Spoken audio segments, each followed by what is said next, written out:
love story. Who doesn't want a love story with a happy ending? Me? I don't want one when taxpayers are forced to pay for things like that video. The lonely senator who fights the garbage is Tom Coburn. Senator, thank you for doing that. The Pentagon destroyed $7 billion of weapons that they could have shipped home from Iraq and Afghanistan. That just shows you the inefficiency of the Pentagon. It costs more to ship it over there than it's worth. Why did we have the excess supply that we had? The National Science Foundation spent $250,000 to study American attitudes toward the filibuster? Yeah, isn't that really important? Maybe some of the things that you might see might be something the government might do sometime, but not when we have a $640 billion deficit. And maybe we ought to be returning the money to the taxpayers rather than wasting it on frivolous things like that. And having politicians paying people to study the filibuster sounds like congressmen self-dealing. Oh, it is. There's no question it was. And why would they raise that? Because that's a political point of contention in the Senate. So why is it studied right now? Because somebody wanted it studied. $150,000 for Puppets Take Long Island. It just shows you the extravagant role of the federal government. We're going to take money from middle-income working families and put it into a puppet show from the federal government to a local community, and here's your money, here's how you can spend it, rather than not take the money in the first place. Well, how do we ever? I can't find any connection to that in the enumerated powers or in the Constitution whatsoever. So how did we get there?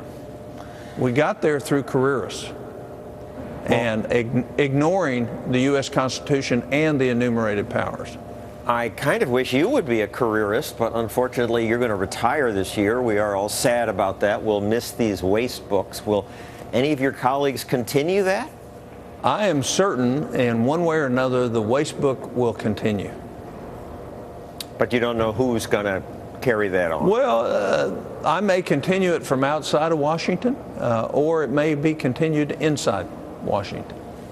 Now, I understand why most politicians are reluctant to propose cuts. The response is often instant and nasty. Mitt Romney proposed to stop throwing government money at public television. I'm going to stop the subsidy to PBS. The subsidy is $300 million. PBS is rich. It doesn't need that. And yet, look how our fiscally responsible president responded to Romney's proposal. Thank goodness somebody is finally getting tough on Big Bird. It's about time. Bernie Madoff, Ken Lay, Dennis Kozlowski, criminals, gluttons of greed, and the evil genius who towered over them. One man has the guts to speak his name. Big Bird, Big Bird, Big Bird. We didn't know that Big Bird was driving the federal deficit.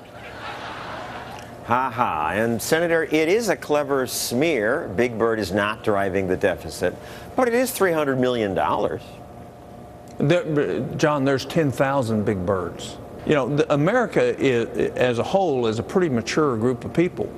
And if you really talked honestly with them about where we are and what's going to happen and what we have to do, and so it's not pain or no pain, it's some pain now or significantly pain later, and we don't have any politicians actually telling the truth to the American people.